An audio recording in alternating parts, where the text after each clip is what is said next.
Good afternoon, everyone, and thank you for joining us on this online conference, Art Youth GenAI, a conversation for a change. Before I start and introduce you to our speakers who gracefully joined us today to share their expertise on the subject, I would like to take just a few minutes of your time to talk to you a little bit about the framework of today's conference and discussions. So this event is organized as part of an Erasmus project called Art Youth, which is Art of the Future, Future of Arts. The consortium of the project is made of 4 countries, Greece, Poland, Estonia, and Luxembourg. And as you can see on the slide, these are the names of the organizations that are working on this project. This project explores the role of AI in creative industries, specifically targeting young people, artists, youth trainers, and youth-focused organization. The aim is to raise awareness on both opportunity and challenges of AI, what it can represent in the art field, while also fostering critical thinking and adaptability to the digital era. The main objective of our project is to understand the AI impact on culture, arts, and creativity. It's also a skill development, the ability to equip participants with critical evaluation and adapt to AI-driven changes in the creative sectors. We also aim to explore AI and data usage and encourage dialogue. And that's the whole point of today's conference. We hope to facilitate discussion and on experience to engage participants, this will be you today, in the evolving artistic landscape. The project was split in, sorry, I forgot to switch my slide. The project was split in 4 key deliverables. First, there was an online training for youth trainer back in July. We also organized a mobility with 20 young artists from the 4th partners country in September. At the moment, we are creating different assets for participants and people interested in the subjects to be able to self-reflect and work on AI-based subjects and discussions. And there will be 4 local events happening in the coming weeks in each of the partners countries, so please stay tuned. And finally, there is today's conference that I hope will enable you to exchange ideas and discover a lot of AI has to offer in terms of possibilities. So without further ado, I think I'm going to start with launching today's agenda because it's full. It's packed with very interesting people working in the digital field. And we are going to start with Nadia. Nadia is a research lead at AIXD, and she is also a collaborator at Platonic. She's working at the intersection of civic tech, data governance, and public space. She is also the founder of Design Justice Mediterranean, where she facilitates participatory AI governance and citizen assemblies on the AI Act. Nadia, the floor is yours. Hi, thank you so much. Can I share a presentation or would you prefer that I just talk? No, of course, share your presentation. It's at the top right of the screen. Yeah. So last year, actually, I was a fellow with Open Future, and I looked at AI governance and what that means. What does that mean at a city level? What does that mean in terms of what does that mean in terms of how can people participate? Can we understand AI governance? And this actually led me to create Your Art in AI, which is a zine or a downloadable PDF on the Open Future website that actually talks about an introduction to AI literacy from the perspective of the artist. I did this because I felt that artists were one of the most impacted with the explosion of generative AI in 2023. And I know we talk about AI a lot, but AI has come to, but just to contextualize what I'm going to say, AI has come to describe a range of different kinds of technologies like large language models, generative AI, deep learning, natural language processing. And some examples of these in our everyday life are virtual assistants, spam filtering, machine translation, recommendation engines, facial recognition. And the essential argument I'm going to make about all these technologies is that AI is neither artificial nor intelligent. It's an argument made by Kate Crawford that AI is made from natural resources and it's people who are performing the tasks to make systems appear autonomous. And there's a wonderful Chinese scholar called Shuang Frost who highlights that in Chinese, AI actually translates to human-made intelligence rather than artificial intelligence, so that we can rethink actually how we relate to what is AI.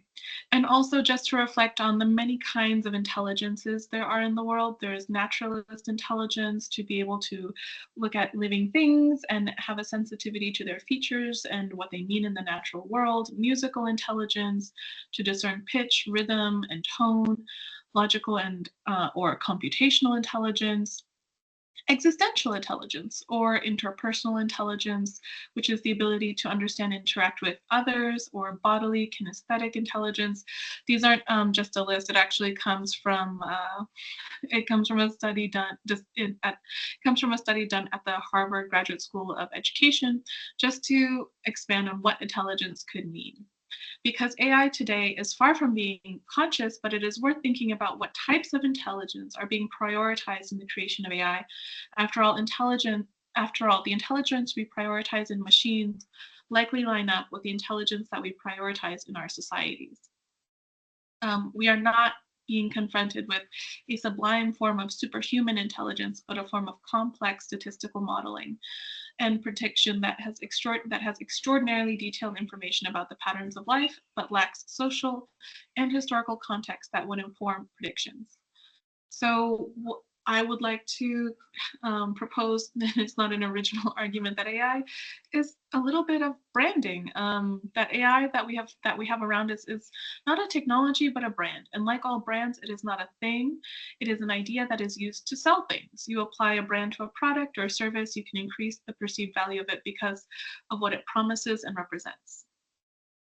And so with all of that, like I'm just going to go back and take a breath. But with all of that, it is to say that AI is ambiguous and big in the way we think about it. However, in the past 2 years, it has created an immense amount of change in how artists are able to work and approach their work.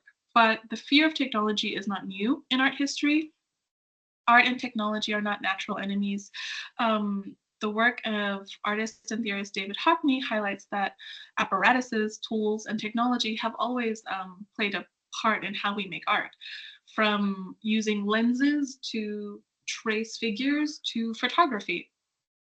And would we consider all of those innovations cheating? I think what we fail in terms of thinking about this conversation of will AI make art, so much more goes into art than just the technicality of making art. Art and photographers as artists, since the invention of the camera, a visual artist more than a technician is understood to bring their perspective, process, or meaning into the images they make. Marcel Duchamp, an influential conceptual artist, challenged the traditional notion of art. AI renews the question initially created by photography. Does access to rapid image making and replication render art or image making valueless? Or if not valueless, does it diminish the value of the labor of artists, creatives, and makers? How will this technology transform wages and work processes and shape access to art making and creative industries? Now, access to creative industries isn't the same for everyone. There are some really big names that will always make a mark that will always stay safe when it comes to technology, and we've seen this through history. One fun example is with the release of the computer in 1985. Warhol was given his first home computer, the Commodore International, the Amiga 1000. And they did a performance at the Rockefeller Center where he drew Debbie Harry with the most cutting edge software, Pro Paint. New technologies, especially those with the budget, have often created spectacles with artists who are larger than life, whose larger than life reputations match their own drive to drive the narrative that the technology, like the artists, are pioneers in the field. So some in terms of locating technology and art for iconic artists, their image is often used to forward the idea that technology is also iconic and avant-garde. But also on the flip side, we have everyday working artists. So what I have here is a snippet from the court case that was that the New York Times brought against OpenAI, which said their business model was based on mass copyright infringement, basically theft. So I think this is something we have to reckon with when thinking about the arts and AI. And the small image to the right is from the Hollywood Writers Guild going on strike because of how AI would impact how their work is valued and how they're paid and how they're credited. And just to give a little bit of reference to how some artists, creatives, and workers have confronted AI, this is a list of demands by the Writers Guild in the United States. It's a very short list. AI corporations should request permission to use creative works from artists and compensate them fairly. Compensation. AI companies should be transparent about what data sets they're using to train them and their systems because they are not transparent. AI companies should also request permission, pay creatives, and report when artists and titles of their works are being used in prompts. Labeling AI generated content. So when you receive something, it's labeled with what it's used to, with the reference work that it's used to create its output, and no AI generated output should be protected under copyright. And so how else have artists on the ground reacted to the creation of AI? There's Glaze and Nightshade. Glaze is a tool that was developed by the University of Chicago, and if you glaze your work, this stops making it usable to AI models. It puts an invisible glaze so that they cannot be scraped from the web. And then Nightshade goes a step further to basically disrupt data sets that have taken works without the artist's permission. So Nightshade will poison the training data.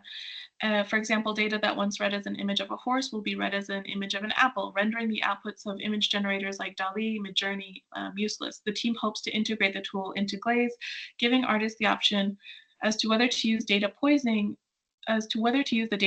tool for the images of their art that have been scraped without their consent.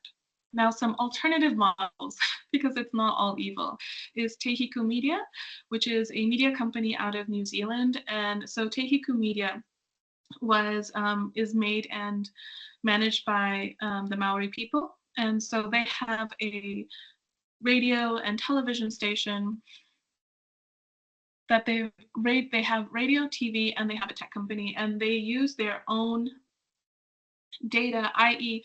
the television and radio that they've made for the past 4 decades, to feed their large language models. They built a large language model with just 400 hours of spoken language and only had a 15% margin of error.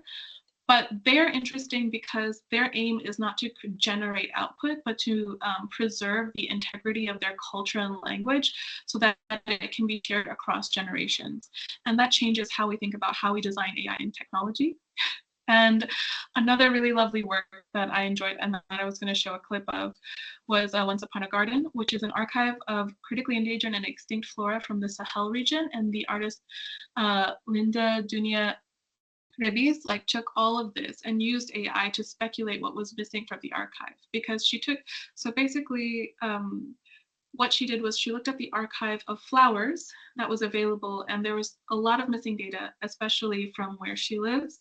And she used this point to inform her artistic practice, and then used AI as a memory machine to try and create the flowers her grandmother must have seen, because as climate change continues, you will see less and less biological diversity. And there's a short video clip of that, but I'm running out of time. And I guess the note I wanted to end with was, remember to imagine and craft the worlds you cannot live without, just as to dismantle the ones we cannot live in. And that's my lightning talk on your art and AI. Thank you so much, Nadia, and to everyone listening to us today. Don't hesitate. If you have questions for Nadia, you can write them up in the chat at the end of the lightning talks. We will share your questions so we'll have further discussion. Thank you again, Nadia. So now I would like to introduce our next speakers. It's actually Andrew McLuhan, Sandro Pascali, Freya van der Boom, and Karen Dericades, I hope I pronounce this right, from the Raising McLuhan project, a media tech labor of love designed by media maker, archivists, technologists, and philosophers with the aim to raise Marshall McLuhan as from the dead, from a child, from obscurity, and parents rather than train. An AI model on McLuhan's body of work, and the legacy is archive old. So please listen to them discuss furthermore about what they know how to do best.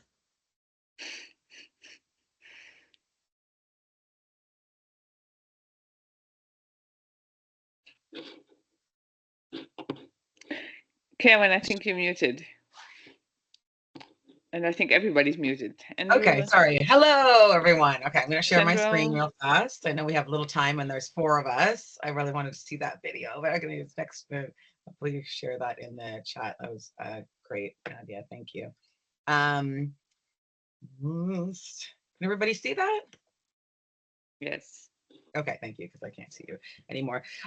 Okay, so I am a new media artist and media literacy educator and writer, and I was at the Creative Commons conference about AI, and was joking, as I often do, that I channel the ghost of Marshall McLuhan, media theorist and philosopher, great mind.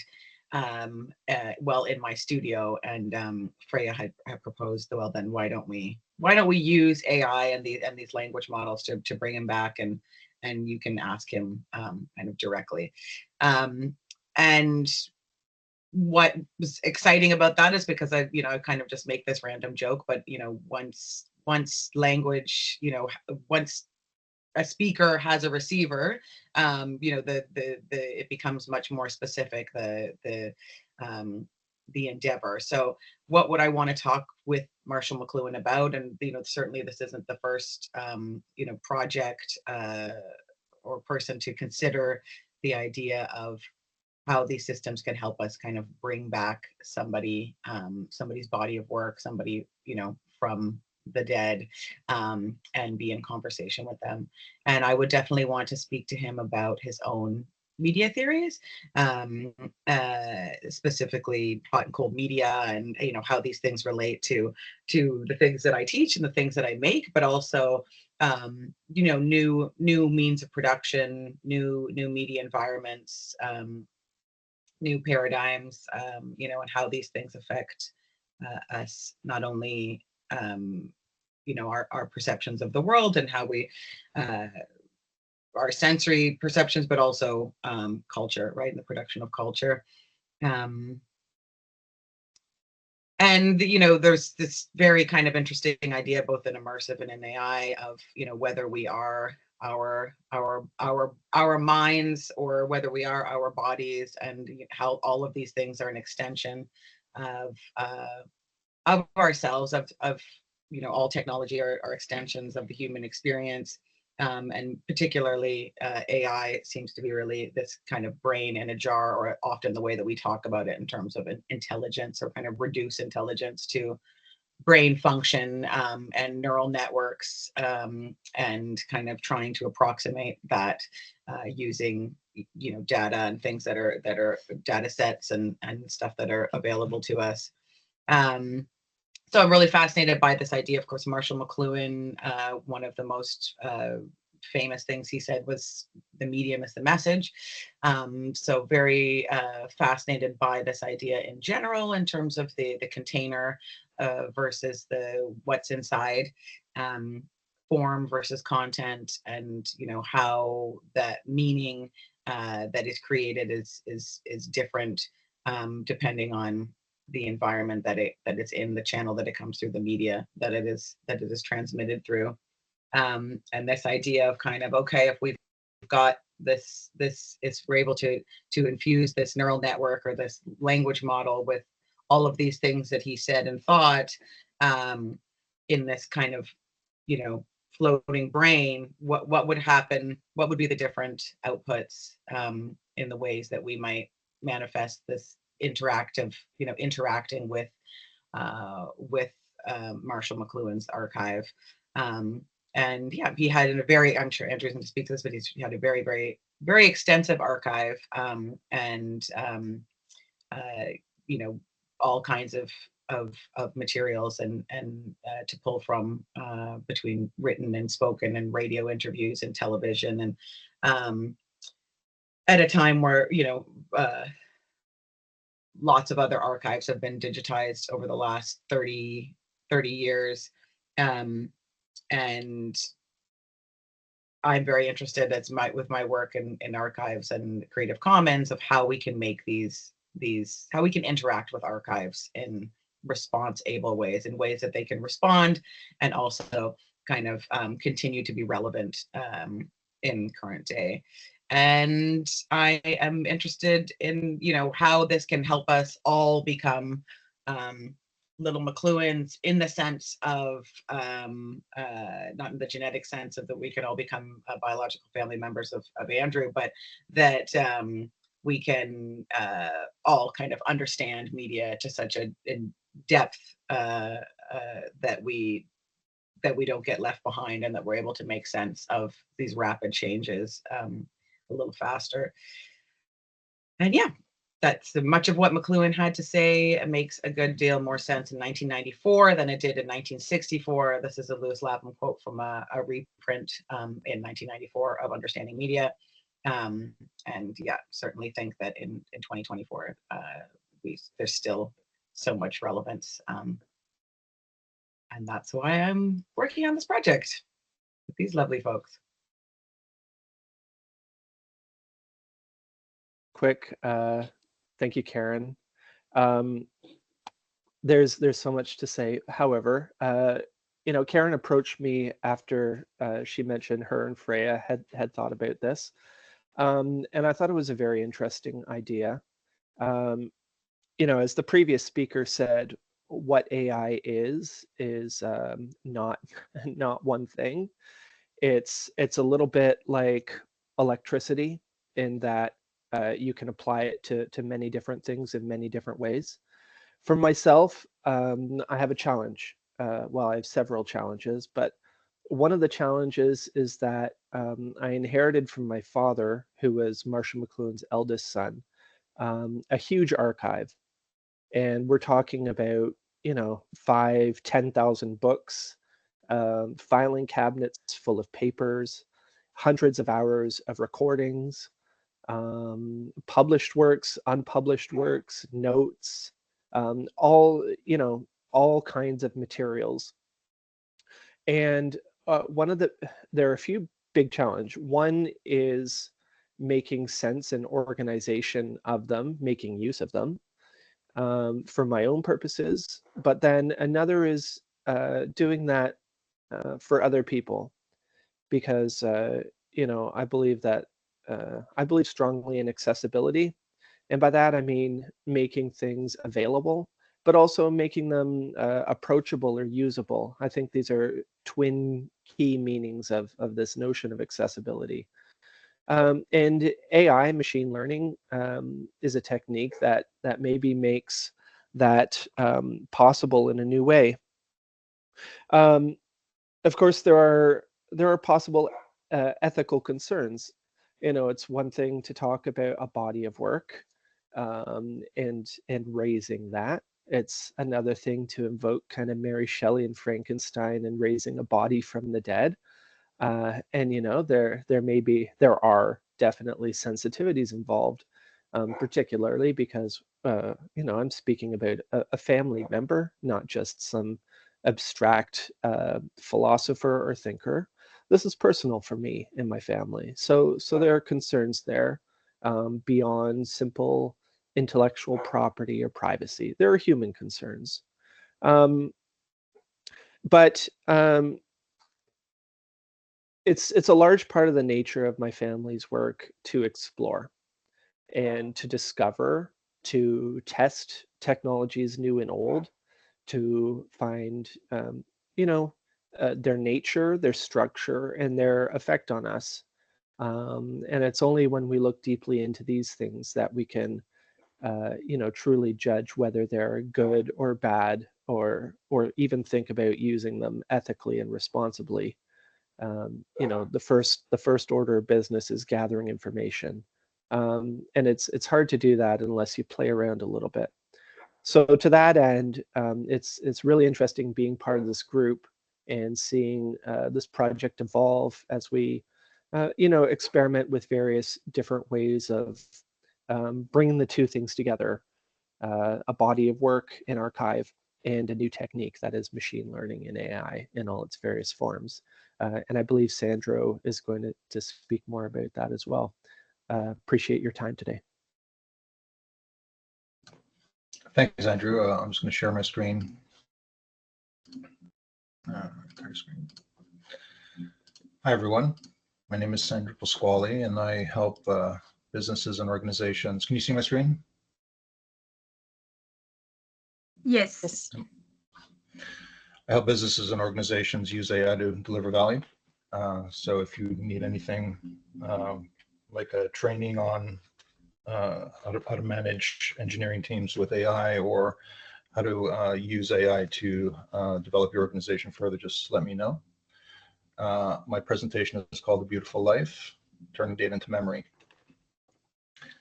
So 20 years ago, Nicholas Felton began releasing beautifully designed information graphics displaying detailed data about his activities, his obsessions, and his life. And he named these reports the Felton Annual Report. So this is the sort of thing that he was making, taking the data that he collected about his life in great obsessive detail, famously the Angel Share, if you ever come to New York, through the years, changing his styles, changing his notion of how to represent something personal about the data that he's collected about his life. And at certain times I found them quite sublime. I think this is beautiful, and it's not just because it's from Canada like me, but this is a representation of his father. Maybe data is not the first thing you would think of, but I think he made it beautiful. Here's more about Olga. Olga seems very interesting, and they're clearly in love. But it's just data that you're seeing. Here's more data, more about Olga, more numbers to draw your attention. How strange it is to look at information and just see a number, and you have to kind of look for its meaning. This tiny little, almost fine print. It's a number that has primacy. It's a decision he made. Here's another one. Here's another one. And this one, well, that could be a report on any Fortune 500 company, couldn't it? It's such a beautiful, beautiful display of information, but it's about his life. So after looking at these, I think I know what you're thinking when you look at these images, and you're thinking how beautiful they are, right? And they are, and well thought out, and really lovely. And when they wrote about Nicholas Felton in 2010, again displaying more of his vision, the writer speculated, who knows, maybe one day we'll all have our own annual reports. That was the final line of the discussion. So that dovetails into AI and resurrection, and the McLuhan project in particular. This is another one of the screens from one of the Felton reports. Very nice, nice infographic, excellent infographic if you're building a analytics dashboard, for instance. And so I'm looking at this, and I'm saying I'd like to play with this. I want to take this design idea and apply it to my own information. So what I did is I took a screenshot of this image, the same one I used to put into this report. into this presentation. And then I asked an AI to replicate this completely. And essentially what I prompted was, I want an exact copy of this done in HTML, CSS, and JavaScript so I can put it on a web page. And it didn't do that. It did something similar. Where did I put it? Right here. So it produced this, which isn't an exact copy. Has different kinds of graphs. You can see it isn't as beautiful as what Felton did. But quite incredible that this is a real working page that I, with a couple of more prompts, gave animation to. So that animation, I just said, I want the bars animated. And it changed the code so the bars are animated. And then I said, well, I want this to be responsive, so it works on mobile and tablets and websites, and it gave me that code. So the key point here, I think, is that, excuse me, now you know a little bit about my musical taste. Why are you not coming back? Right. The key point here is that I'm using AI to re-express McLuhan's thoughts, the information he is responsible for producing, in ways that invite the curious to explore the media around them. So McLuhan touched the future. I'm exploring that fingerprint. So ideas persist, but media changes their mark. The imprint persists, but not the medium. So what is emerging from this exploration is beautiful. And I really do think that the resurrection of information from the past is the greatest importance of AI. We're suddenly going to be able to tap into resources that we simply could not have. You simply do not have time to go through data and reformulate it by hand, like Nicholas Felton did, for anything non-trivial, right? Not saying that life is trivial, of course, but it's a small set of data in the grander scheme of things.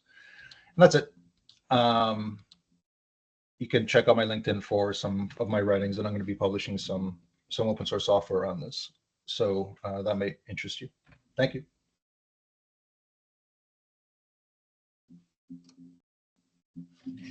Hi, thanks, Sandro. So I'm the last one in our team of parents. Maybe I can call us something like that, co-parenting.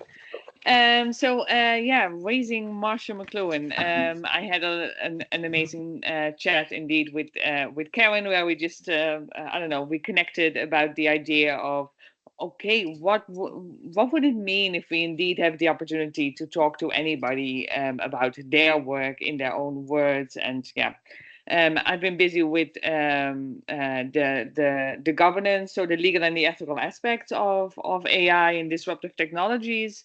And I was actually experimenting with having my own AI, because I was applying for, as you have to do as an academic, applying for loads of grants, and then I had to rewrite and I had to update my CV all the time. And I was like, would it not be ideal if I had my own AI and people could just like prompt this AI and I could be out of the equation here. And then of course this triggered, when we were talking, this triggered, well, having somebody else or how do we embody the work of in this case Marcia McLuhan. So what I'm actually at the moment focusing on is really, so like I mentioned, the legal and the ethical aspect. So there's a lot of talk about who owns the data that goes into these AI models. How do they actually work? How do we make sure that they are aligned with the values that we have in society? There are so many complex layers, which of course my beautiful team already alluded to.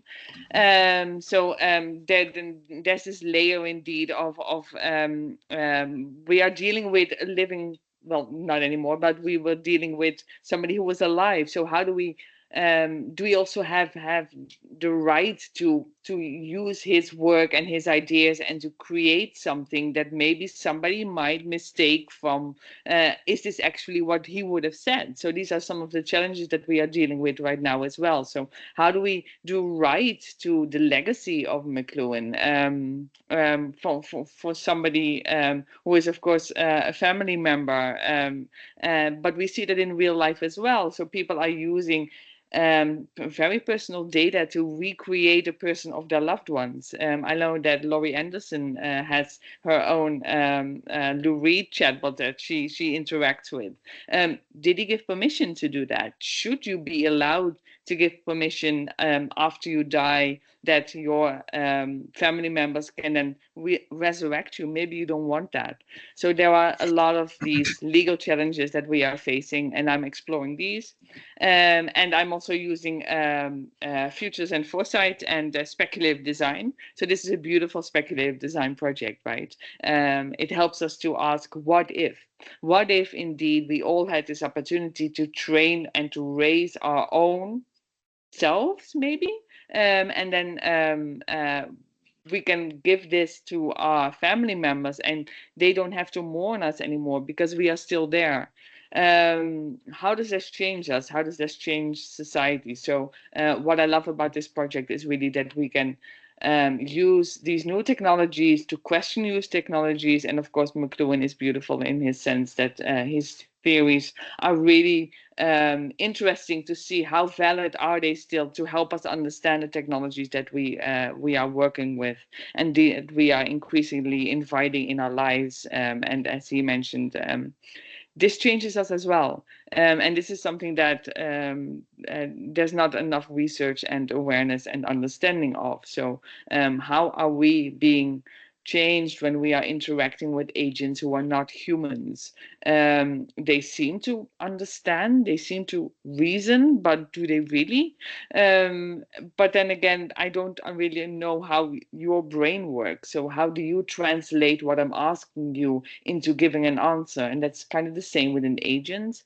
I can put a question in there, but it's gonna translate it into information and then giving me something, usually really confidently. But how do we make sure that people stay critical also with the communication and the outputs that we get? So these are all really interesting challenges that we are facing, and we are trying to explore that within this very beautiful project. So yeah, I invite you to keep on following us and reach out to us if you have any questions about any of these elements that we are working with. And we always invite, of course, feedback and any ideas. And if you want us to come over and organize one of these walks, which we are currently also working on, how do we get also these AI agents into society so you can actually also have this tangible element.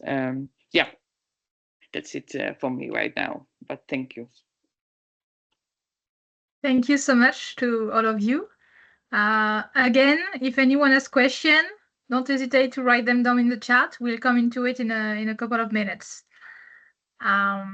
So for now, I will introduce the last of the lighting speakers. It's Anna Simona Alas. She is a Science and Technology Program Line Manager at the European Capital of Culture, Tartu 2024. And she has background in art history, business, digital art. She focused mainly on art markets and cultural initiative. Anna, the floor is yours. Thank you so much. I hope you can hear me and that you can see the screen. Everything's working fine. Perfect. I couldn't ask for more. So my name is indeed Hanna Simona, and I'm very excited and, of course, honored to be talking to you on behalf of the now former European Capital of Culture, Tartu 2024. And I too have been given the very exciting task to tell you a little bit about some exciting parallels between art, science, and technology.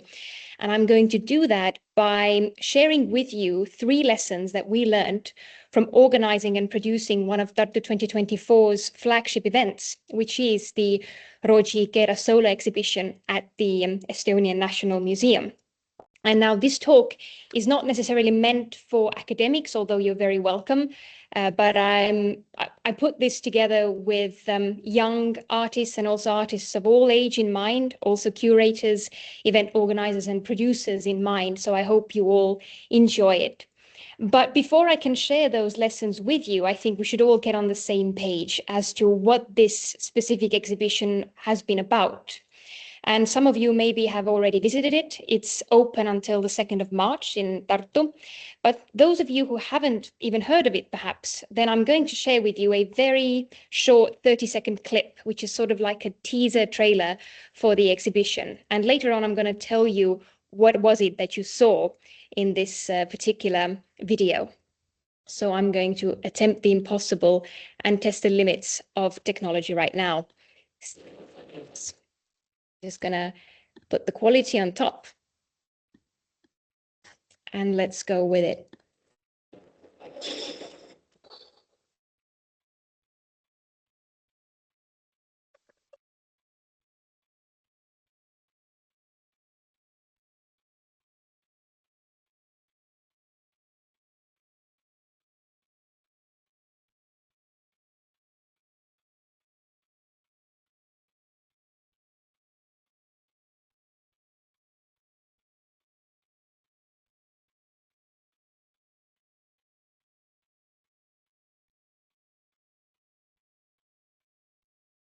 All right. If we can get to the next slide. So this was the exhibition. And basically, this exhibition consists of 3 installations. The first one of them is called Vox Aeterna, which can also be translated as to eternal or timeless voice. It's the only installation that you did not see in this video because it's purely sound installation. But if the soundtrack came through to you, then you heard it in the background of the video. The second exhibition, however, you did see in the video, and it's called The Critical Paths.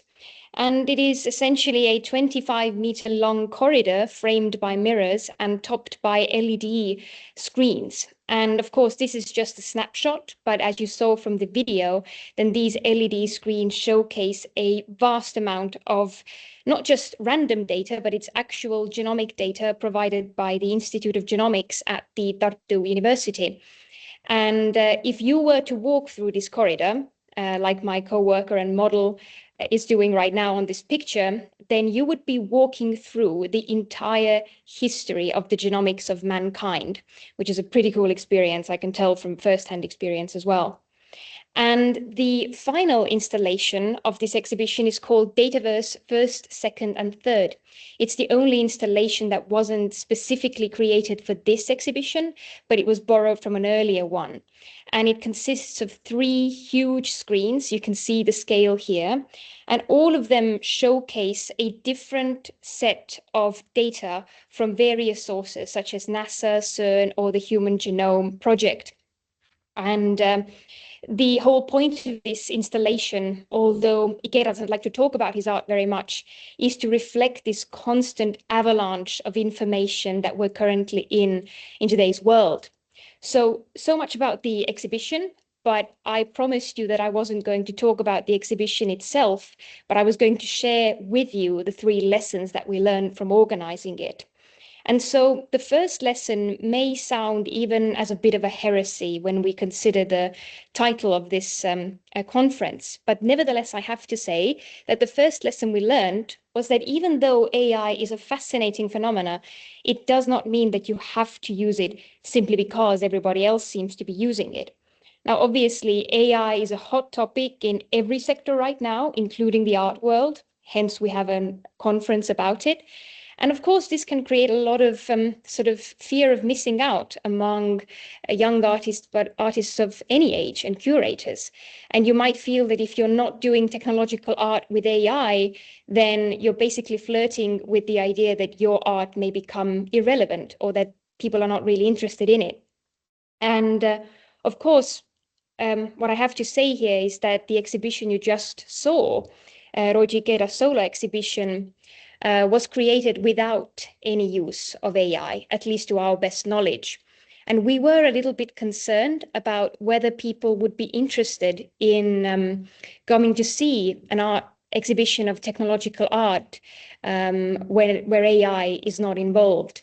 But history showed that we needn't have worried because, of course, you could have, on one hand, argue that Ikeda is such a famous artist and people will come to see his work no matter what because his name sells. But we also saw that people who didn't know who Ikeda was and who don't really frequent museums or exhibitions, they also found snippets of it on social media, came to explore it, and were very happy with the exhibition as a whole. And so we saw that what still matters, even in the age of AI, is not the trends, not the buzzwords of the whole art scene or any sector whatsoever, but it's your own personal style, your personal take on your art that matters to people, and you should embrace it. So if you want to use AI, brilliant, go for it. But of course, if you feel like you're doing it just because you feel pressured to do it, then stick true to what you know and what you care for, because there is still a lot of space actually for art in technology without AI.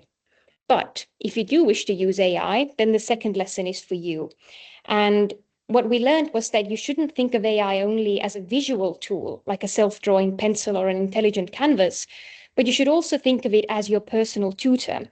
And the way that we learned it was that when we were in the preparatory phase of the exhibition, Roji Kera told us that he would like to create one more artwork while being in Estonia that would be separate from the exhibition.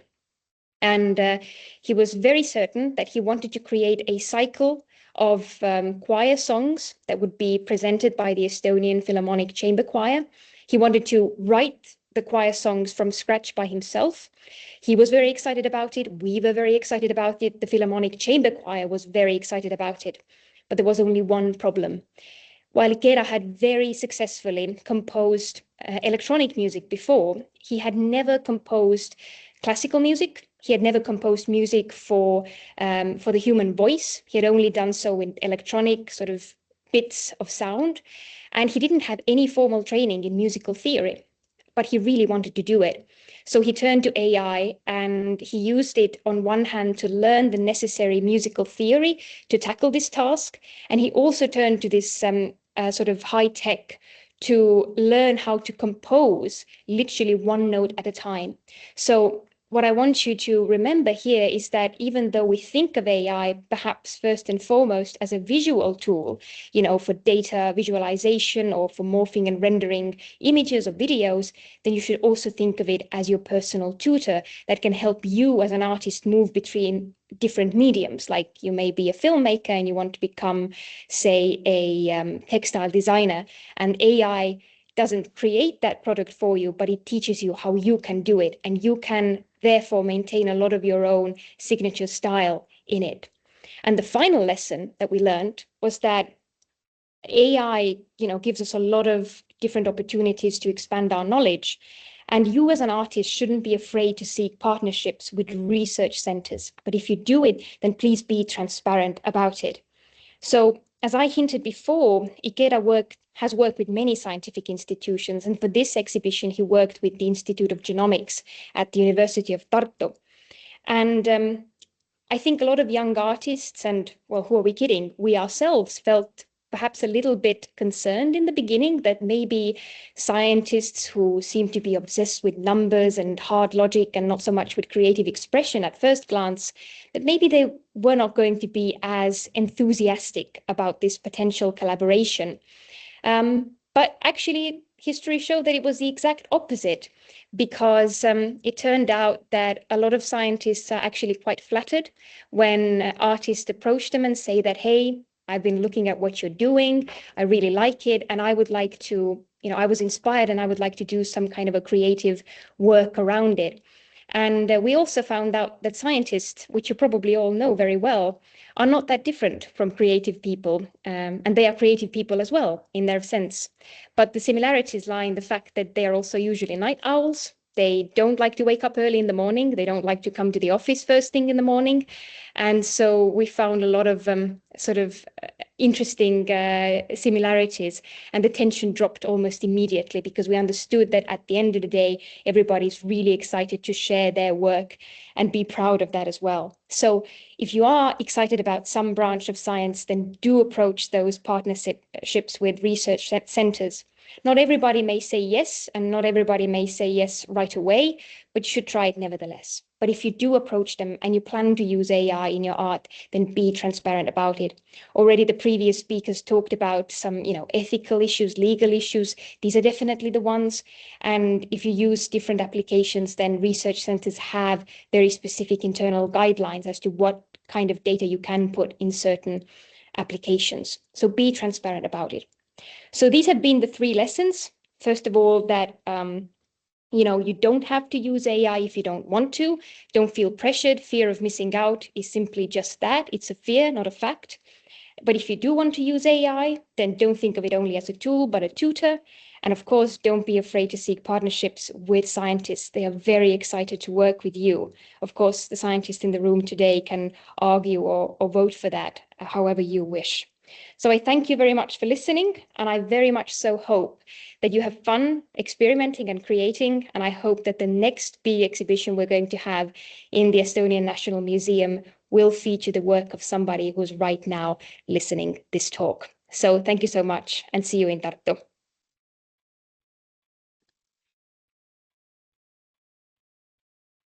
Thank you very much, Anna, and thank you to all our lightning speakers. I think now it's time for questions. If you have any regarding what all the inspiring thing you just thought about, please. We'll let you a few minutes to write in the chat. Don't worry, we see your question coming, so feel free. So somebody asked earlier, can you hear me? Yes. Okay, sorry. Just while people are kind of come up with their thoughts, what kinds of things, what are you making? That makes sense, right? What are you making? It talks a lot about what you're thinking. What are y'all making? And we are, we have built this project as a 15-year project purposely to run counter to like the speed of, hype and fear of AI and all of these kinds of things. And also because, this is the purview of the artist, right? Is like taking time, asking big, useless questions, doing experimental things, not being driven by market forces, et cetera, et cetera. So we are still planning many directions, but just to give you an idea of, some of the things that we're throwing around, are kind of the interactive ways of experiencing the AI, including 360 installations, phone booths where you might be able to call him. We started last year with training the model on all of his work from 1964, which was the year that Understanding Media was published, and there's lots and lots of interviews and stuff from that time period. So kind of started with that, again, to explore the controlled data set. So what is it when we do this, not with the open web, which is the way that people think of and kind of recoil in terror of what it's being trained on, like what you're raising, the future of tech on. It's the open internet and a bunch of nastiness.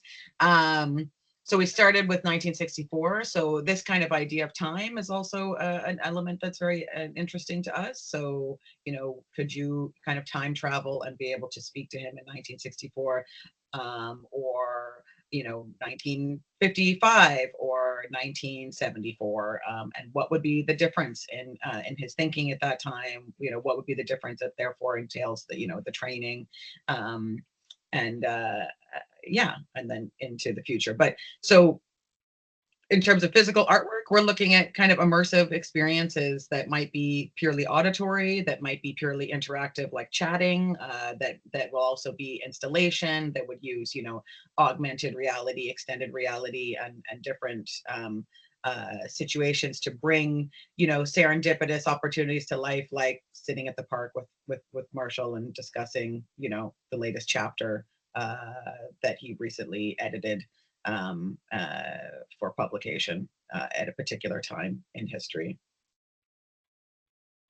So I hope that give somewhat of an answer, but let us know, what would you like? How would you like to interact with this McLuhan AI? We're open. We've got lots of time and you know, lots of ideas and direction that we can explore. Yeah, just quickly on that, in terms of output, there are so many different directions to take it. One of the possible directions, is to tie it in with ideas of temporality. So for 1960s McLuhan, you might look at interacting things via telephone interface or even with mail, and maybe adding television later on in time as television kind of appears as a medium. There's so many different ways to do it, and you know, different means have different ways of interrogating the material and learning things. So it's almost an embarrassment of riches, or you know, how to know what to do when there are so many options presented. And maybe that's even something to ask McLuhan about.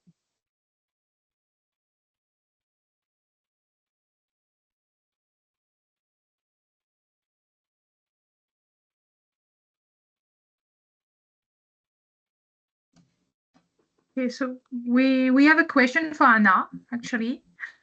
Someone is wondering how difficult it was for you or for the organization to get in contact with an artist like Ryoji Ikeda.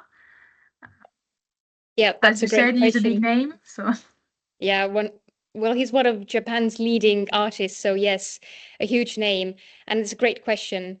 And I think what we can't overlook is that, you know, even though we're living in a very digital age and, you know, we talk about AI a lot, then I think this specific case of how we got Roji Ikeda to come to Tartu was very much about this sort of human connection. And so Ikeda's first time in Estonia was back in 2015, 2016, when he had an exhibition at the Estonian Art Museum, Kumu. And I'm not 100% sure what kind of a you know, black magic trick it was to get him there, but somehow they got him there. And the curator for that specific exhibition was Kati Torp, who is also the creative director of the European Capital of Culture, Tartu 2024. And Kati Torp was the person who approached Ikeda again. Ikeda really enjoyed working in Estonia before, and because he knew Kati Torp beforehand through it, then it was all about, you know, convincing him through these human connections to come back. And also another thing which started to work in our favor was also other human connections. So, for example, the Estonian National Museum, where the exhibition takes place, was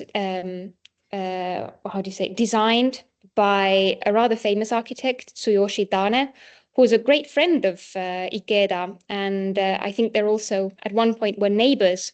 And so he was very excited to do an exhibition in a building that he designed. And he has also been a fan of the Estonian Philharmonic Chamber Choir, so he really wanted to work with them as well. So it all comes down to personal relationships, these sort of human interactions. And so I think to answer your question, Lisette, it was a great deal of sort of lobbying. It was a work of, you know, lots and lots of people who have done their work great and represented Estonia on a global scale. And I think it was also just very good luck that we got him there. That's the honest answer. But yeah, we shouldn't downplay the role of Kati Torp, our artistic director.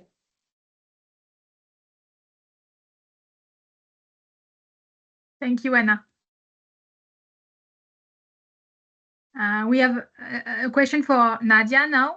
Can you, yeah, okay. So it's basically asking about the link for your video, but I think no worries, everyone. We'll share with you a lot of information after the conference, so you can look into each of our speakers and learn more about what they are currently doing and have done.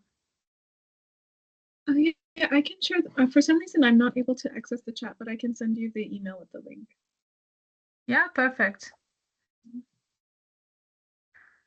All right, I think if there is no more question for the moment, I may introduce Magdalena to introduce the second part Hello. of the conference.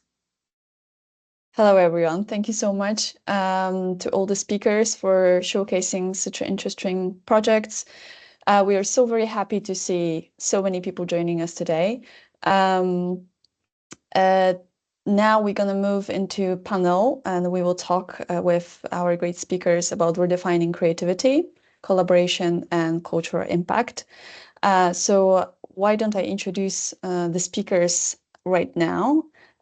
We have few of the speakers that you've already seen, but still some new faces and some new names. So why don't we give a warm welcome and a virtual applause to Karen, who's already here, and she shared a lot about the project. Let me give you a quick bio. She's a multidisciplinary artist. She's an educator, independent media producer, founding artistic director of Never Gallery Ready. She's also a head of arts and culture for Creative Commons Canada. She co-hosts Watch Me Work and her own podcast, We Make Media. Again, thank you so much, Karen, for showcasing already your work and discussing a few of the current topics with us in a panel. We'll also be in conversation with Sim Pariso, if he's here. I would like to ask him to give us a shout in the chat if he's here. He's a multidisciplinary artist from Estonia. He has a passion for making music under the alias, I think it's Dwight, but he might correct me. He has worked in O Studio, a creative agency, for 7 years as a hands-on producer, and his work in the studio included music videos and commercials, album covers, promotional videos, sound design for different audiovisual projects. He was also working for some of the projects regarding Tartu 2024. And last but not least, we have a creative duo, the Hunters Gatherers Collective. It's Andrzej Molenda, who's a doctor of physics and a master of dance.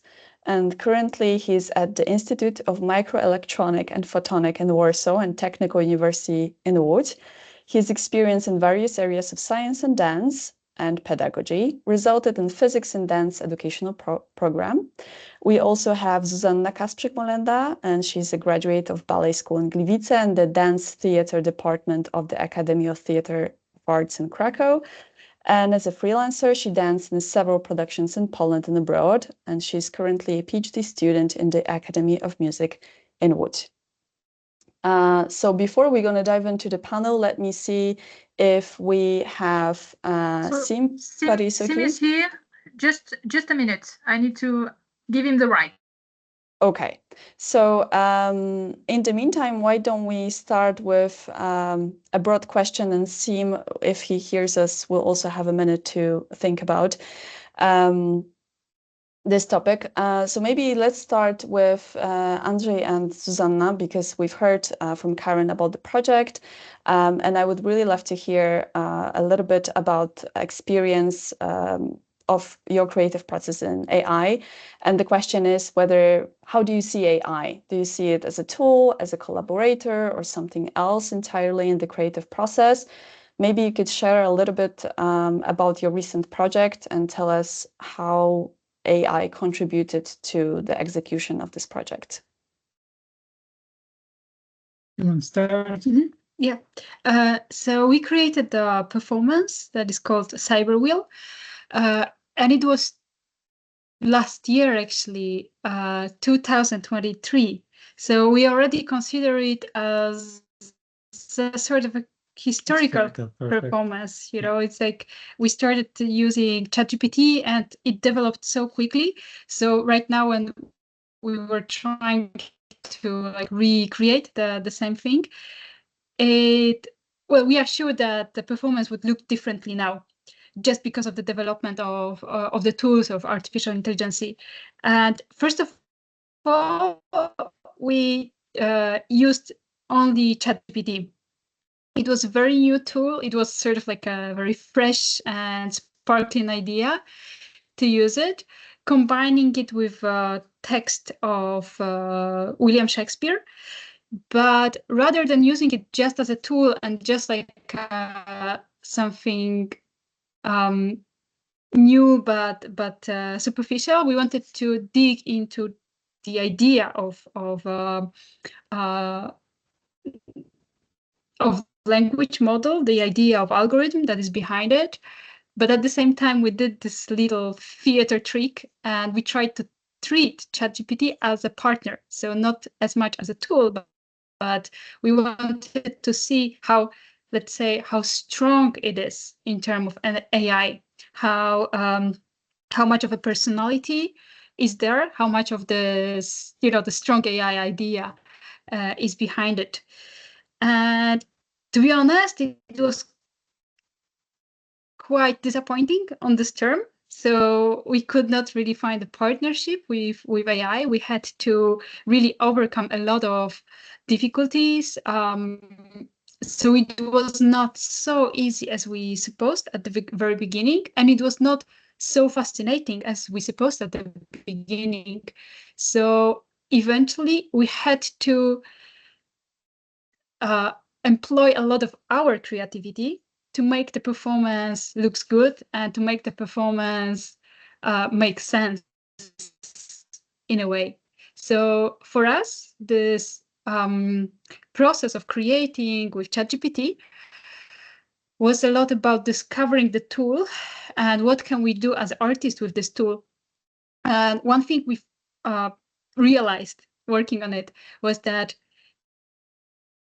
it's not so good as a creative tool. It's not much better than the creative dices, for example. Like it can give you some ideas, but you can also like throw the dice and that's gonna be sort of the same. Or you can search in Google and it's gonna be sort of the same way of helping the artistic process.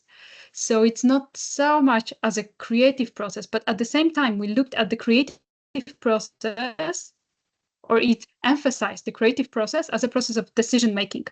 So ChatGPT could give us like a lot of different options. It was just hundreds of words in a few seconds, but it was our choice to choose the one options that were interesting for us and then discover them more. So for us as artists, it was extremely interesting as a process of decision making, and to call this or emphasize the idea of decision making as a creative process, artistic process. So that was the one thing. Another one is ChatGPT gives you actually quite a lot of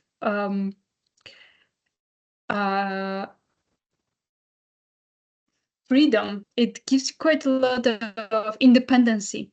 So right now, for example, we can write a very simple program. If we need some sort of algorithm, if we need some sort of program, we don't need the programming skills. We can use ChatGPT, and it's gonna be like, it's something that makes us a little bit more independent from, for example, asking programmers who usually are very well, expensive to work with. So that's one very important thing for us as people working with AI. Artists, freelancers who are usually struggling with budget. Another thing is, of course, this independency in terms of, for example, language skills. So that the tools from that gives you, for example, ChatGPT, which is just free of charge, it can give you the opportunity to reach some other language, to like read or write in other language, which I think it's since we did this performance, that the performance with ChatGPT, we did it for Romanian artists, for Romanian festival, and having no idea about the Romanian and having like no language skills in Romanian, we just simply write the text in a language we don't speak at all. So that was quite interesting experience to be able to speak in a language you don't know. Do you want to add something? No. Yeah. About So- our current projects? Yeah.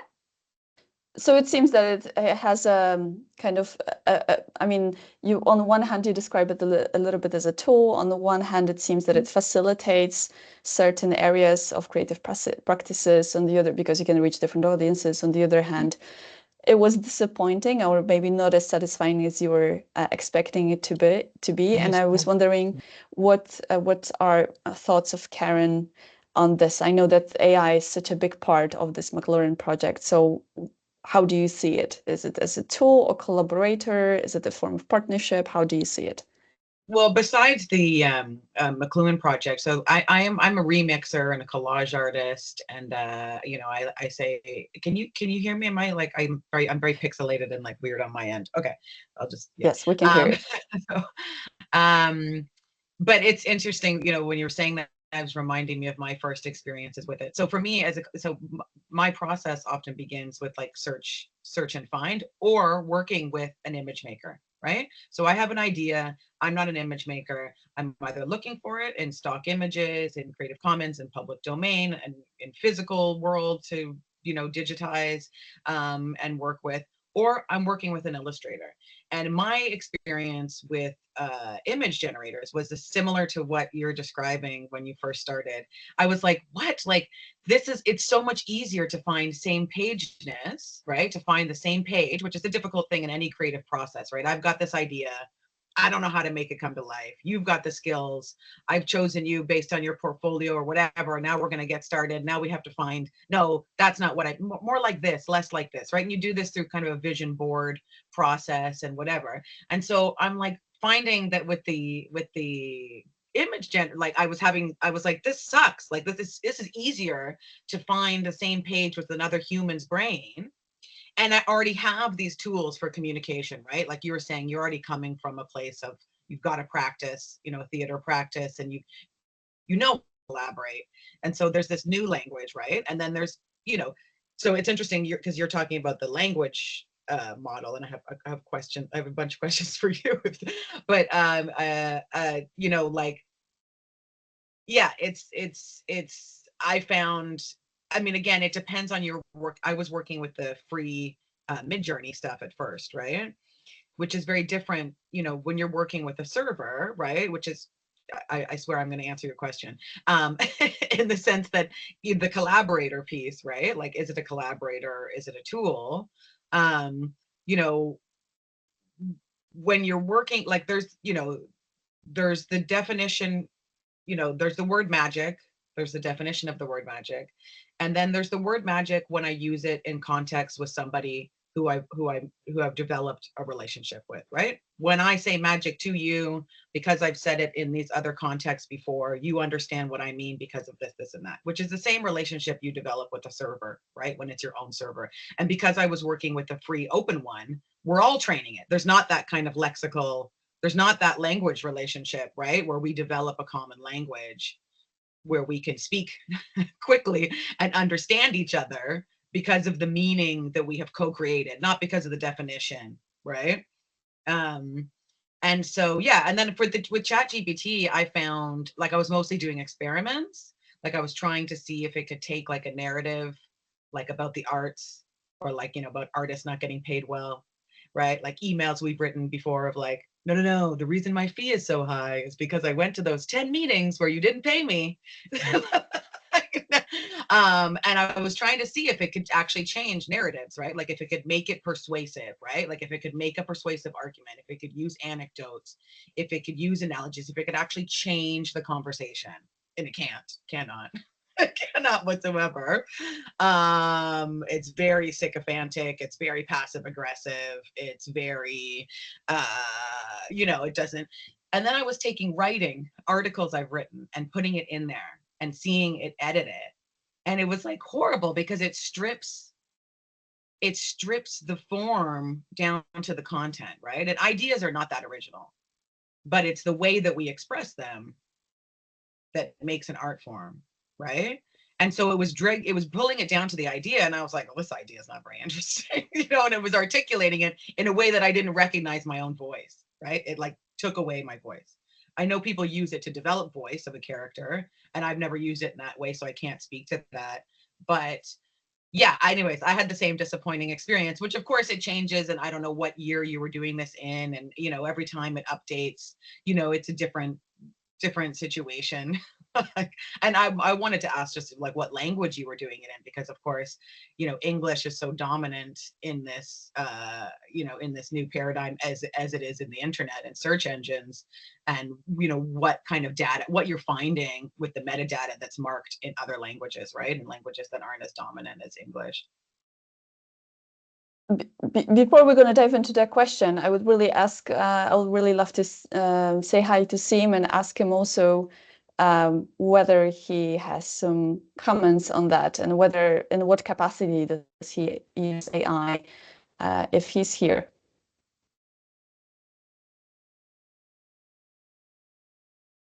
Or maybe he is not. Yeah, can you hear me now? Oh, yeah. Yeah. Yeah, Hello, we can I'm hear you. Pete. Hi. And Hi, nice to meet you.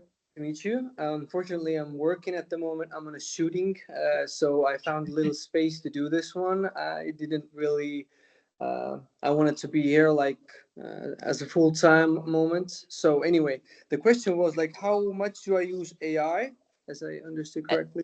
And do you see AI more as a tool or as a collaborator? In what capacity do you see AI role in your creative practices? Let's call it that way. I feel it's like the same thing that happened when photography came into the game. Like you probably remember when people were painting, portraits of leaders and whatever. And now we have the same thing with AI. Suddenly photography came and they were all kind of scared, like, oh, what's going to happen? Does the art form of painting go away? So you can all see that it didn't go away. I would say like paintings went more abstract.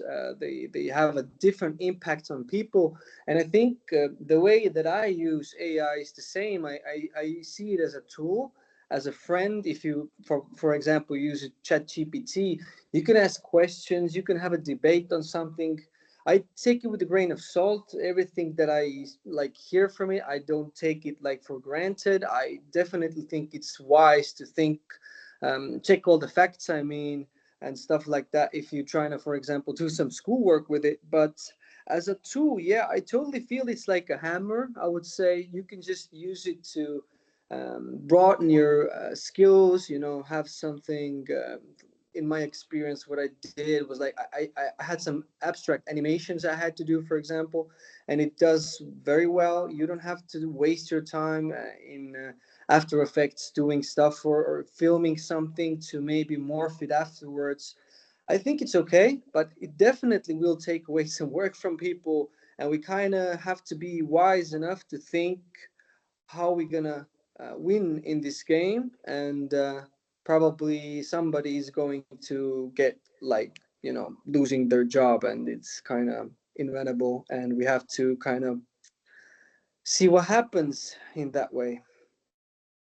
So building a little bit on that, and building a little bit on Karen said about stripping ideas. I mean, the turn how ChatGPT or artificial intelligence is transforming a little bit those ideas and just stripping it out of creativity. I think the next question is, how is AI shaping the way we think about creativity? And what do you think it means now to be an artist?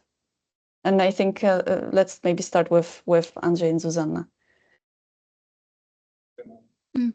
Yeah, as I said, for us it was quite interesting to see the creative process as a process of decision making.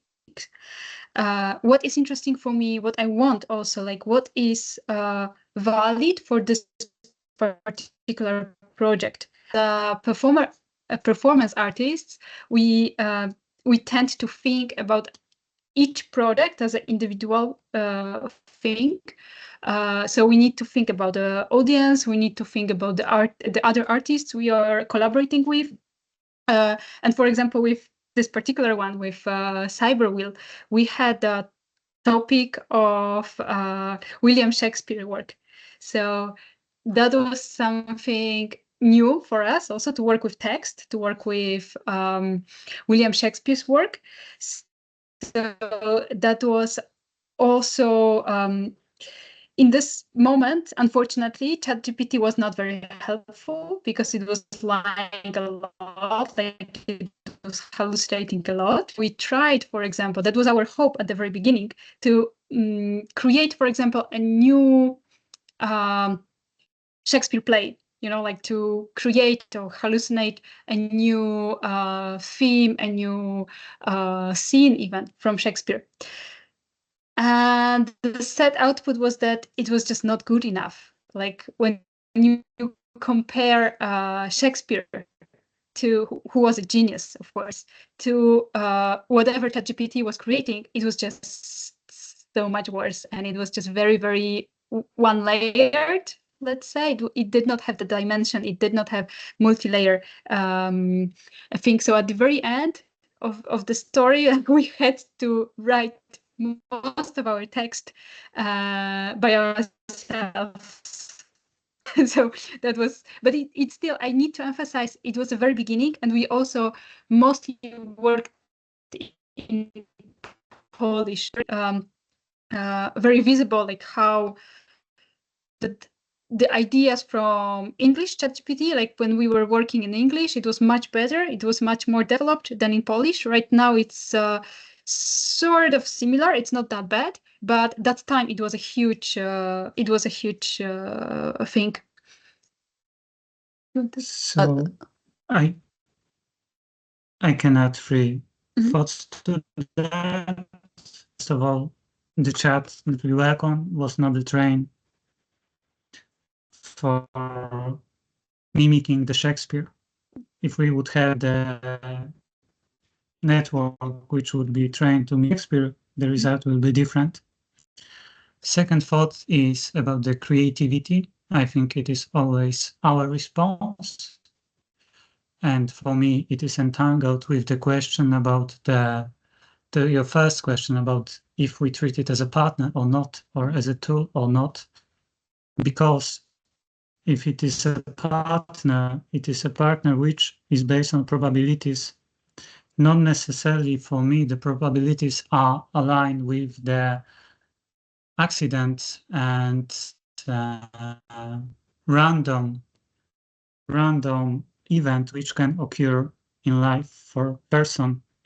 For example, going outside on the street and seeing something which is very improbable.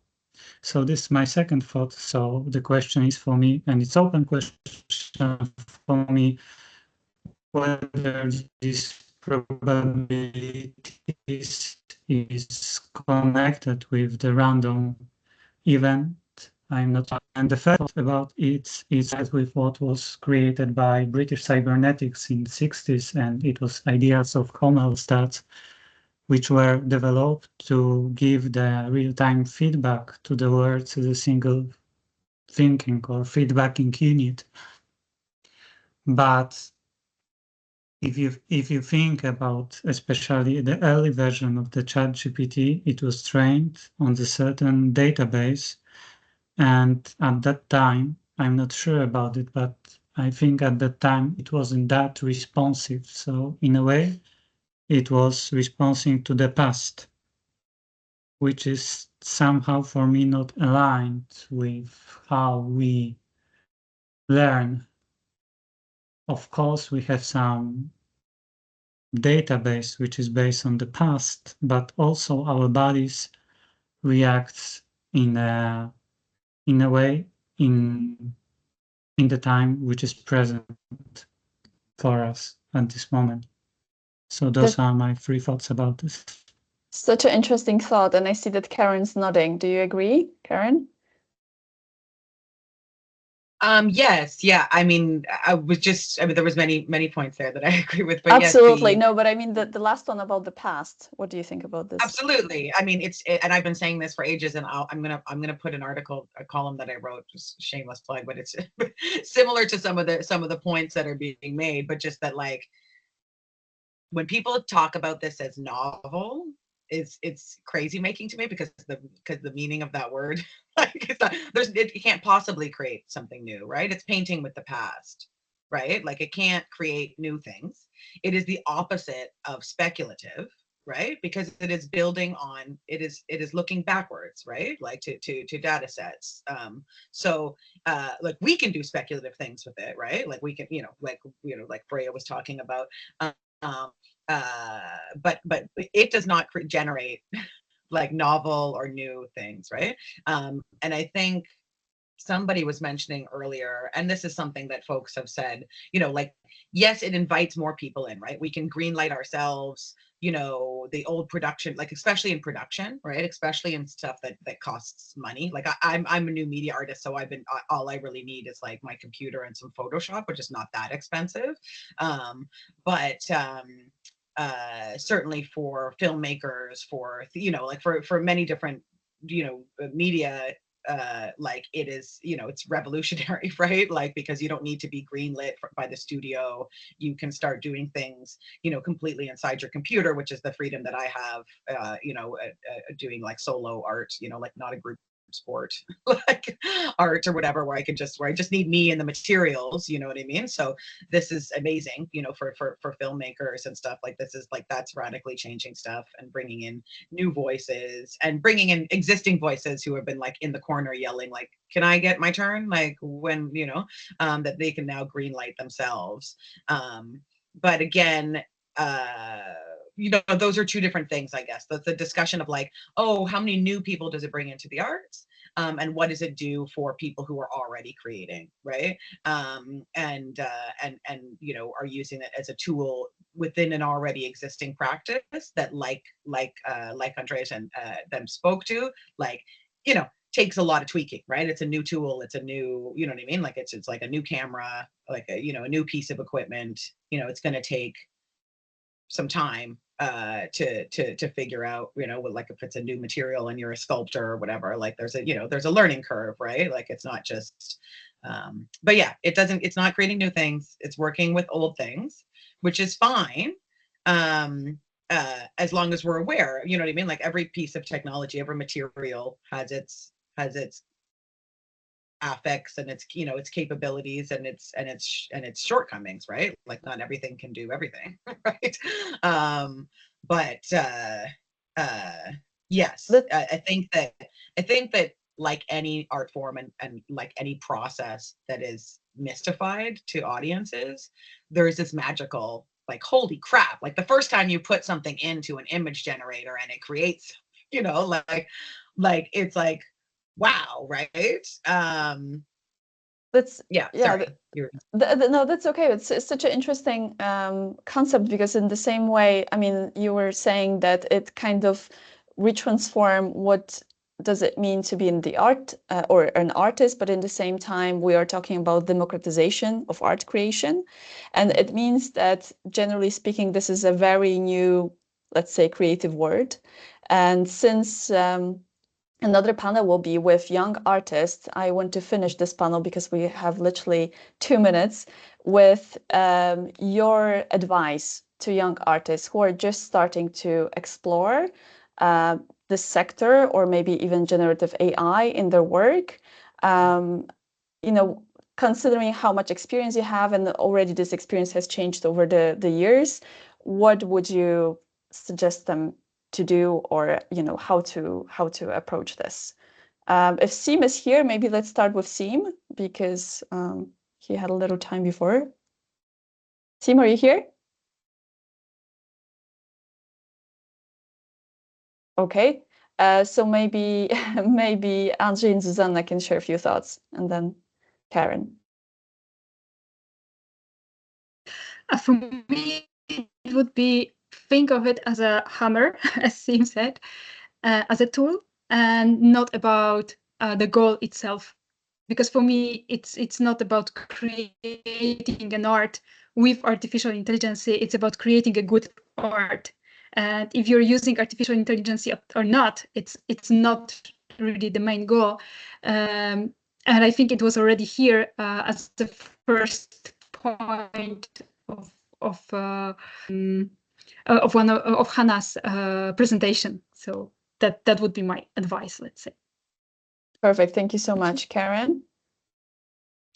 Yeah, just, play, experiment, and like any material, listen, like we start something with an idea, but the best thing for an artist is to not be to hold loosely in their idea, their idea in their hand, and not try to be too controlling. And you definitely, with this medium, just like any medium, right? Like you start with something, you get the wood, you get the sculpt, whatever, and eventually, if you listen to the work starts to talk back, right? And say, like, listen, we're going to go in this direction. and AI is definitely going to do that, right? And then you work with those problems, right? You're like, oh, I guess I'm not going to get, I guess this won't be 6 feet tall the way that it is in my head.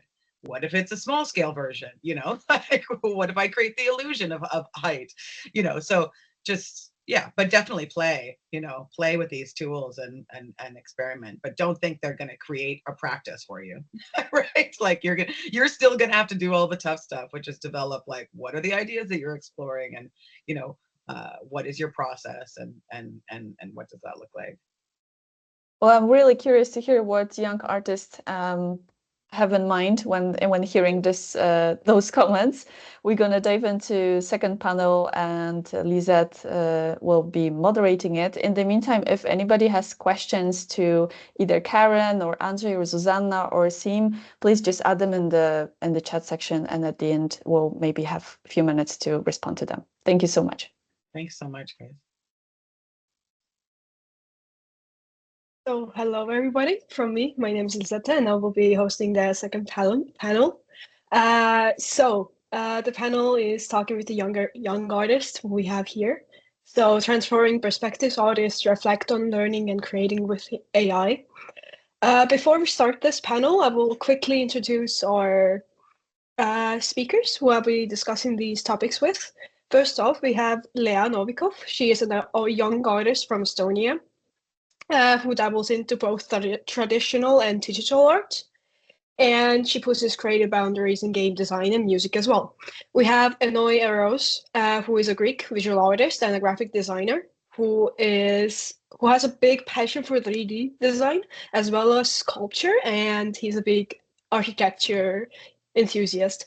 And lastly, but not least, we have Anna, who is a Polish PhD student, and she's a founder of an educational social media profile where she shares knowledge about art, cultures, and media.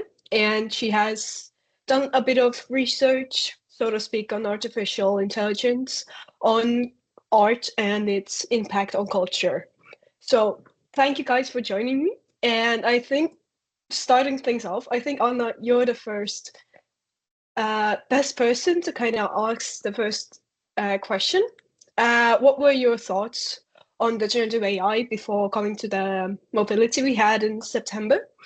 And by this participating in the in the mobility, did they change in any way, or did they stay the same? So it was a long journey to this mobility because firstly I had this idea to start PhD studies, and then I changed my mind completely about artificial intelligence because through my whole studies, master studies and bachelor studies, I was very afraid about this. So I didn't want to use it. I treated this like maybe I had problems with law, with copyrights, with all of these things, and then I had an idea to combine this with art, with new media art, especially, and then I found an offer to participate in this mobility.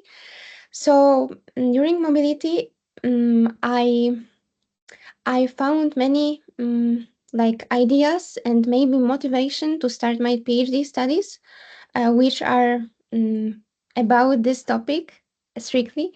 So after this mobility, I changed my mind about people's ideas and to create art with artificial intelligence, and maybe about people's opinions about artificial intelligence, because I realized that people have many ideas to use it, maybe with respect with law, and people know more than me, maybe application based on artificial intelligence. So maybe it was like a big motivation to start my PhD studies, to start research, because um, mostly I did now I'm doing research about art and maybe this educational process based on AI and art and cultural education.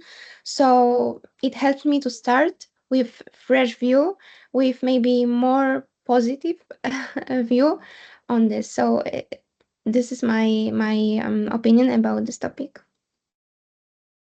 Okay, so I would like to quickly ask Leah as well, if you can hear me. What were your thoughts about AI before, and did they change when you went through this little mobility we had in September, as well as Anoy's? I think we should Leah, and Anoy, you could take the lead after her. Yeah, so I guess I came into the program as pretty skeptical of, or maybe even conservative about AI art. And it's hard not to be, in all fairness. And I guess I didn't expect to learn that much, or I didn't expect my viewpoint to change that much. And I guess in some ways I might have been right, in some ways I might have been wrong. After the program, it really did broaden my view of the usage of the art or AI in art in ways more than just, for example, generating a picture. I guess I got a view into more creative usages in outside of creating, but rather inspiring. So I have softened the tiniest bit about AI art. Uh, and I guess I also really started thinking of the reason why people want to use AI art. Like, what is the reasoning behind it? Why do we feel the need to go with this wave? And that has inspired me a lot in my future endeavors and current endeavors as well in the art field.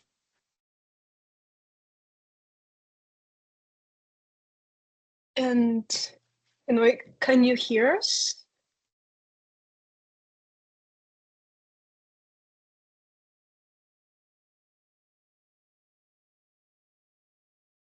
Okay, I think he has some technical problems, so I hope he can join us in the moment's time. So, as Leah already mentioned, she has kind of broadened her way of thinking of generative AI. And I really wanted to ask you guys, have you used AI after September? In a sense of, have you really used it for your like creative works or anything? So, Anna, Leah, have you used it? What did you do?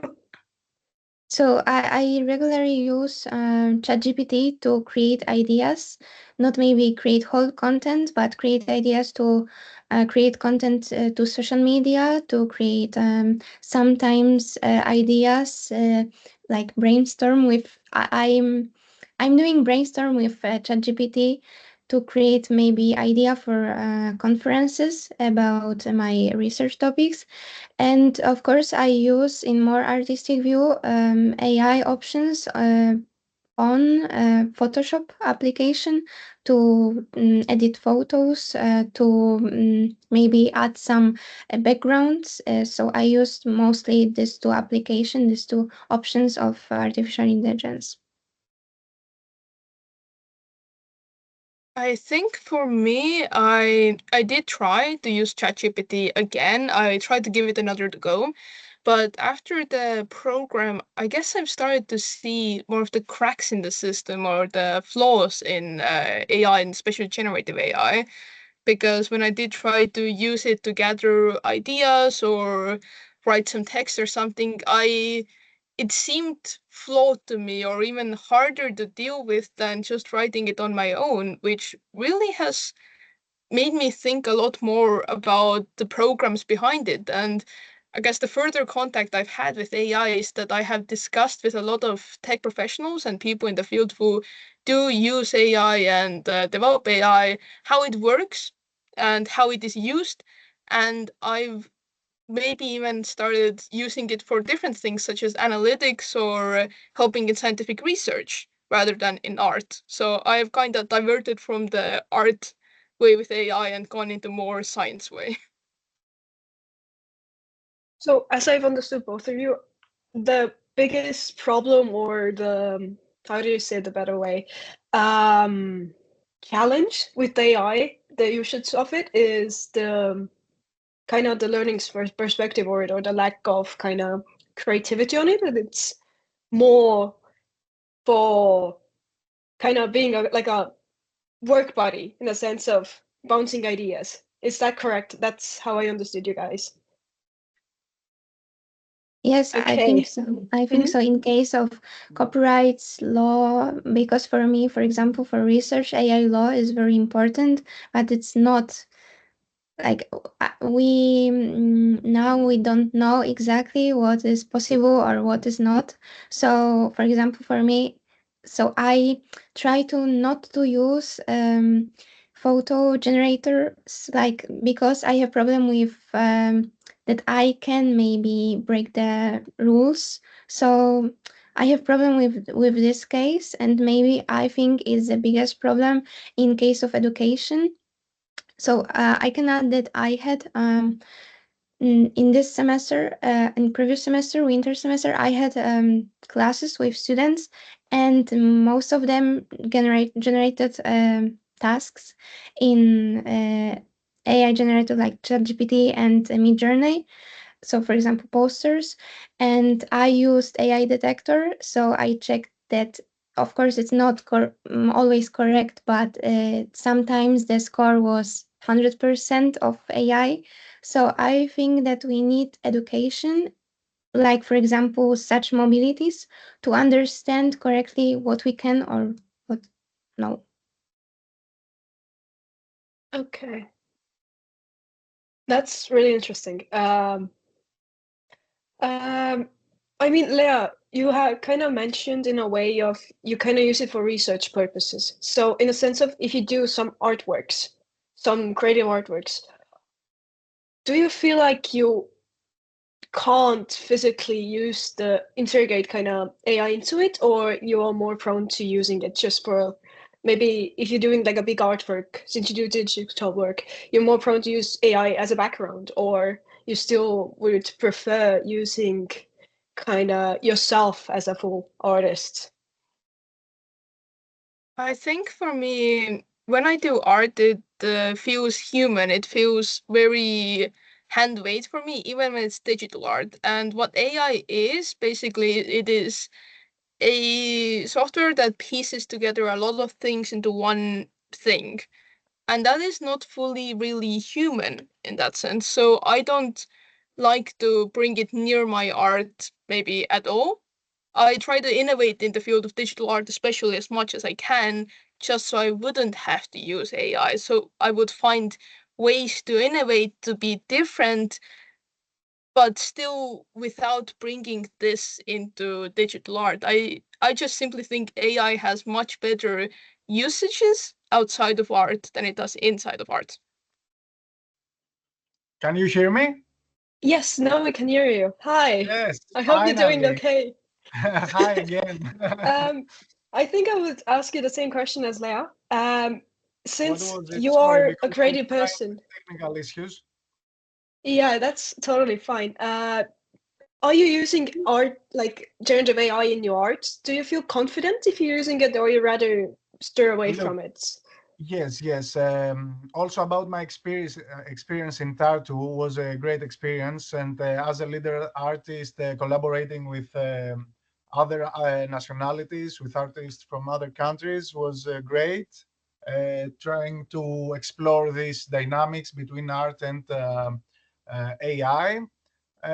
After conversations, one thought that occurred was that AI, we can say that it increase productivity, but art heals while it's a process. So this is irreplaceable. Also, like the other guys before said about McLuhan, that the medium is the message. still something handmade will still have value in the future, and that's what we tried with my team to do, combining handmade with AI. So we produce some prompts and explore image AI limits. After that, we print them and we paint on them, like creating a unique piece finally. So that was the project in Tartu. Sorry, what's the second question? I wanted to ask, have you used like artificial intelligence after the project as well in your works, or you're still like to do things with yourself, like doing like with Look, your own hands? as a graphic designer, I use it a lot, so I can sketch my ideas quickly to communicate with clients. But this is about design, so applied arts, about fine arts, and because art is something subjective. It's up to you what is art, your feelings. So it's more an introspect process, let's say. So mostly about design, yes. Okay, since the time is running out, I think I'm gonna ask every one of you, three of you guys, a last question. Based on your experience, do you think that AI enhances or complicates the creative process? I kind of understood that you kind of gonna agree on the fact that it kind of helps you to kind of move your brain to newer ideas, but is there some type of like kind of nuance to it more? So So as I said, both, because I think that the work is faster, maybe sometimes more creative, innovative. And in case of photography, for example, it is faster for me, and I can generate backgrounds which I didn't have, or I don't have, for example, money to buy them, for example. But of course, I think, like I said, that we need education how to use it correctly. And it's interesting that we need to maybe develop with AI, like because it develops faster and faster. So we need to be like faster with this AI, and we need to check opportunities. We need to check law. We need to check like how much responsibility we have with this. So I think both. what about you, Leah? What do you think? For me, it definitely complicates the process more than it helps, and I think a lot of people around me would agree. With AI, the push for AI and hopping on board with the AI river kind of has washed a lot of artists into the stream where they have to decide whether they're for or against AI, or whether they want to use it or not in their works. And a lot of people are afraid that if they don't go with the innovation, their work won't be relevant anymore. A lot of people feel like if they do go with the innovation, their work will be judged or it won't be truly theirs. So there are a lot of questions and problems with AI that I feel like need to be answered before we can freely and fully use it. Another part of AI is that it is extremely broad. We can do almost anything with it right now, and there are barely any regulations on the things people can do with it. And I think a lot of people are becoming desensitized due to this fact that we have such a wide usage of AI. They fail to see their own humanity in art and expression and creativity. Of course, for a lot of people, AI can be helpful, and I fully support the idea of using AI as a form of inspiration or visualizing your ideas. But I think currently AI is something we should be rather skeptical about until we work out and iron out all of those problems. And Ania, what do you think?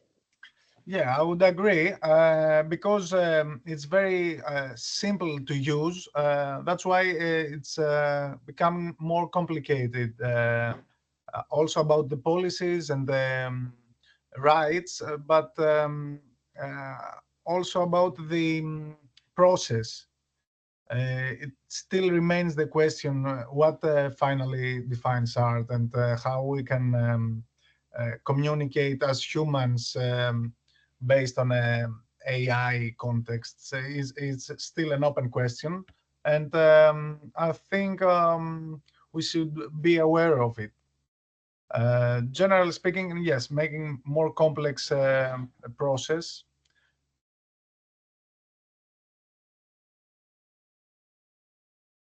Okay. So, do any people in the crowd have any questions? In the meantime, if people are thinking of them, I would like to kind of say a few things. I firstly want to thank everybody who spoke with me right now. Thank you so much, guys. It's wonderful to see you guys again. I've already kind of missed you, so it's so fun to see your faces. Yeah, it's really cool to hear that people are open to talk about generative AI and its impact in arts. And as I look at the chat, the one question that was there was unanswered. So thank you, Anna, for that. Other than that, I don't have any more questions. I would like to thank you guys for coming to speak with us. And I would like to thank people who all participated in this little conference we had. I think it was a wonderful experience in a sense of to hear a lot of different people's point of views and ideas about the generative AI and how we should handle it. And I really hope you all guys enjoyed your little evening, and I hope you will enjoy the rest of your evening as well. Like Apollina said, there will be a lot of local events happening as well, so keep an eye out for them as well. We will send you guys a little short email about them if we have more information. And if you guys don't have any more questions, I think we should call it at the end. I'm so happy that all the people who have joined, I hope you guys enjoyed it, and I hope you guys have a good rest of your evening. Thank you so much for joining us, and have a good rest of your evening. So, bye-bye from me. Thank you.